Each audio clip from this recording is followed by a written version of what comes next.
মাত্র কয়েক হাজার টাকার এই মাইক্রোফোনটা কি সত্যি আপনার অডিও কোয়ালিটি বদলে দিতে পারবে, নাকি শুধুই টাকা নষ্ট? চলুন দেখে নেওয়া যাক। বক্স খুলতেই আমরা পাচ্ছি মাইক্রোফোন,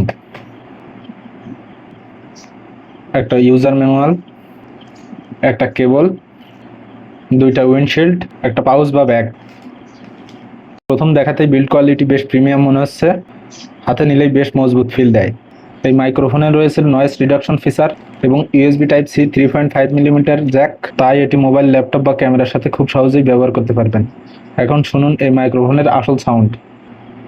এই ভিডিওতে এতক্ষণ যে সাউন্ড ব্যবহার করা হচ্ছে সেটাই এই মাইক্রোফোন দিয়েই করা। এতক্ষণ আপনারা যে সাউন্ড শুনতে পাচ্ছেন তাহলে এই হলিল্যান্ড লার্ক A1 মাইক্রোফোন দিয়ে করা হচ্ছে।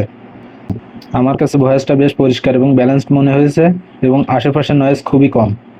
এর কিছু ভালো দিক, যেমন খুব সহজে সেট আপ করা যায়, পরিষ্কার সাউন্ড, ভালো বিল্ড কোয়ালিটি, দামের তুলনায় চমৎকার পারফরমেন্স।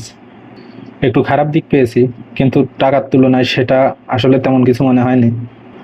খুব বেশি দূরে রাখলে সাউন্ড কোয়ালিটি একটু কম শোনা যায় এবং নয়েজ ক্যান্সেলেশনটা আর একটু ভালো হতে পারত। আপনি যদি ইউটিউব, ফেসবুক বা অনলাইন ক্লাসের জন্য ভালো ধরনের একটা মাইক্রোফোন খুঁজে থাকেন, তাহলে এটি আপনি অবশ্যই বিবেচনায় রাখতে পারেন। আমার মতে দামের তুলনায় এটি একটা দারুণ অপশান। ভিডিওটি ভালো লাগলে একটি লাইক, কমেন্ট এবং চ্যানেলটি সাবস্ক্রাইব করে পেজের সাথে থাকুন।